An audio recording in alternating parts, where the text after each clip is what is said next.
Hey everybody, this is JDGaming, and today I'm back with a special project for you guys. Those of you who've been on my channel for a while may know that I did kind of a special legendary collection binder where I went and made my own take on stuff that I wanted to put into kind of like a first season anime binder for nostalgic purposes. You can find links to the old versions of these binders down in the description box below. I'm planning on updating these things since we do have new cards from Dragons of Legend, but in the meantime, we have a contest going on, and I thought it'd be pretty cool if I took some of these cards and put them to use. So, I'll be profiling over the next 3 weeks, including this week, some character decks that I made using these cards. So these aren't, for competitive purposes or anything. They're just for fun, but, it's something fun I think you guys would enjoy that will kind of ignite your nostalgia.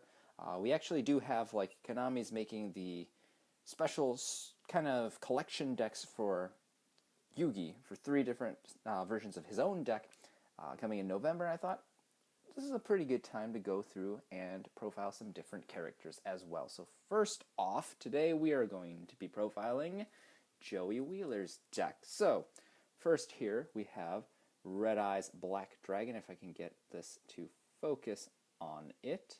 There we go. So we have Red Eyes Black Dragon. For the sake of time, I'm not going to go and say too much about the cards, but yeah, Flame Swordsman, of course, was actually a vanilla monster, just a normal in the show.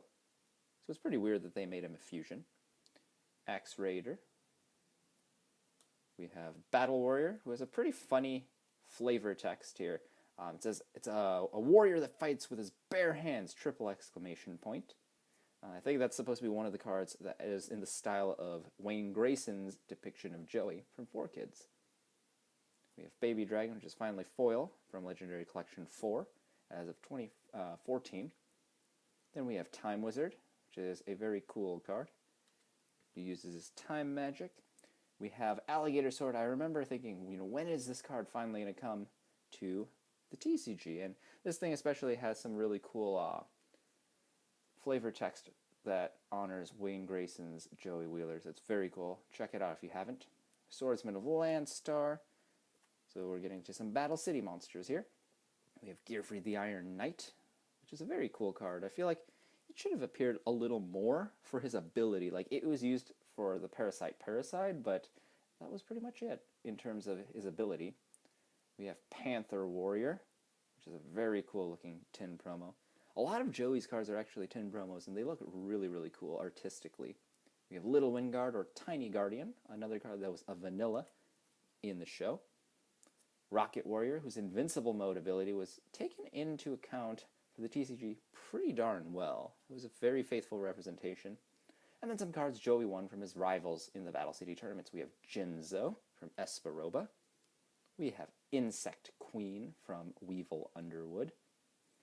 And we have Sea Stealth 2, according to 4Kids, the legendary fisherman from Mako Tsunami. Then the boss monster that no one knew Joey had, it came out of nowhere, but Guilford the Lightning is this really big OG Beast King Barbaros. Has a Raigeki effect built in when you go and tribute summon him using 3 monsters, so you could see where the name Lightning comes from. We have Blue Flame Swordsman from the Dragons of Legend series, or Waking the Dragons, rather, so, Dragons of Legend era. And some more cards that aren't quite as well used and known by Joey, but Marauding Captain is one of the cards from that Dragons era as well. It's just a card that's seen a lot of play in the Yu-Gi-Oh! TCG, and I feel like it's good for nostalgic purposes to put that in here. We have Hayabusa Knight. This thing can attack twice, so in the show is very powerful because 2 direct attacks in a row with this thing would be half of your opponent's life all at once. And unfortunately, this Goblin Attack Force is damaged here, but it is kind of the weird misprinted one with the level star as the Earth attribute symbol.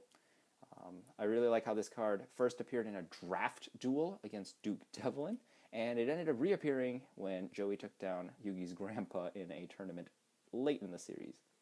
Then we have Copycat, which was used pretty much like a magic card in the game. Just copy any card on the playing field, and they counted the graveyard as the playing field, which is pretty ridiculous. Then we have Shield and Sword, really old school card, just switches attack and defense. Then we have Kunai with Chain, which is before Blast with Chain was a thing.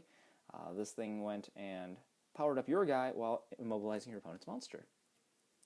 Scapegoat, of course, spawns 4 fuzzy tokens you could use for whatever you would like to use them for, except tribute summons. And Graceful and Skull Dice. Unfortunately, these 2 cards, as awesome as they were in the show, multiplying your attack or dividing your opponent's attack would have been way too powerful, so they nerfed it by making it so you gain or lose 100 times the die result, which, is just too small of an effect for us to really care about, which is pretty sad. But now we have a Roulette Spider back actually in the TCG that represents how dangerous this card was back when he used it against Esperoba, so it's pretty cool there.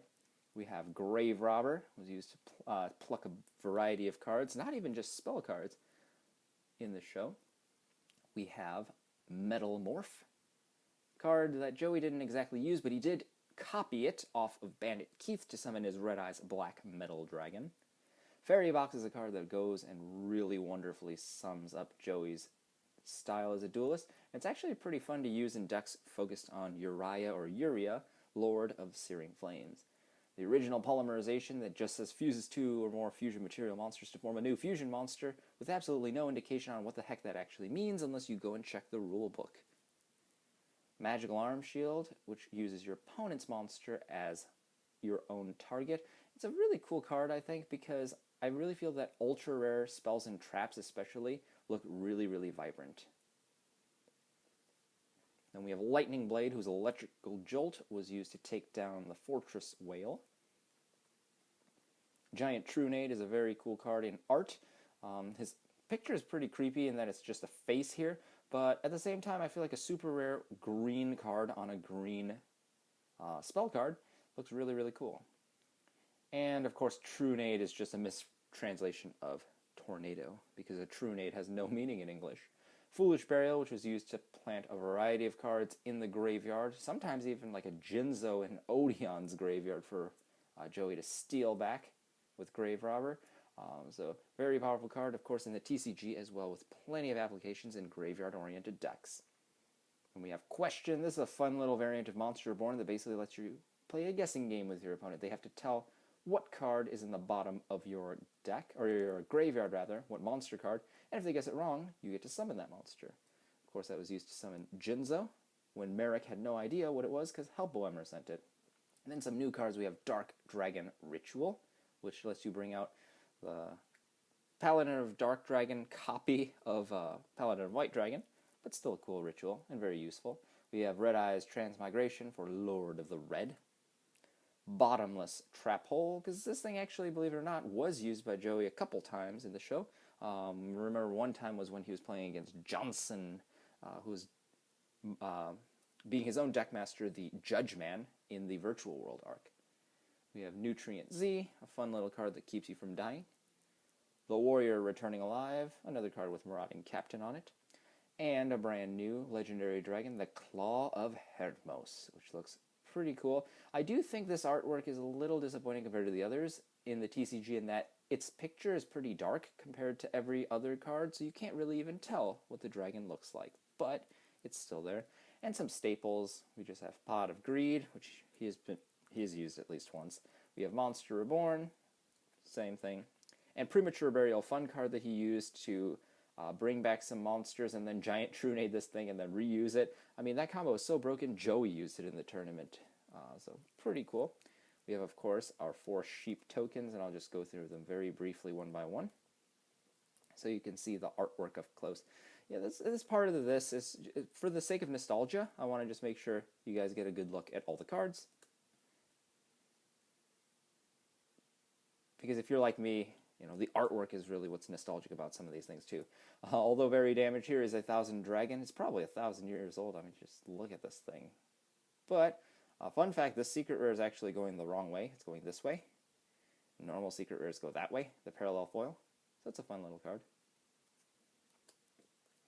And then I put this in the extra deck kind of because whenever I play for fun with this deck, with this character deck, I think of some of these monsters like a Flare Metal Dragon is really something, or Black Metal Dragon rather, as something you would want to pull out from an external source. So that's really what the extra deck is used for. So rather than using a traditional fusion deck like the show, I kind of throw it in there as an extra deck card. Black Skull Dragon was used in the maze against the Paradox Brothers, and it couldn't fly because it's a no-fly zone. We have Alligator Sword Dragon, fun little fusion where Alligator Sword isn't doing anything other than just, riding on the back of a baby dragon. Then we have Paladin of Dark Dragon, one of the newer rituals. Unfortunately, this is kind of just a copy of Paladin of White Dragon, or you could think, I guess counterpart, but it's still a cool card. And Lord of the Red, which I think is supposed to be like Joey in there. Then we have some new Hermos fusions. We have Time Magic Hammer, and you can see here Time Wizard's artwork is actually outlined in the card itself. Similarly, Rocket Hermos Cannon has Rocket Warrior in the middle there. You can kind of see his silhouette. Goddess Bow is actually made by using Yugioh's Queen's Knight. So if you could see in the middle there, there's a shape of like her crown pointy thing, her shield here, her sword here. And the final card is the Red Eyes Black Dragon Sword, which has the artwork for Red Eyes. You can see kind of his head here, his leg, his claw, his wings. So yeah, that's all I have for you guys today. Let me know what cards are your favorite from Joey's deck, and if there are any things that you missed, let me know. Maybe I can go and make an updated version of this in the future that incorporates those memories. So thanks guys, this is JDGaming. Hope you guys are enjoying this project and the contest so far. I'll be back next week with another character profile. Bye-bye.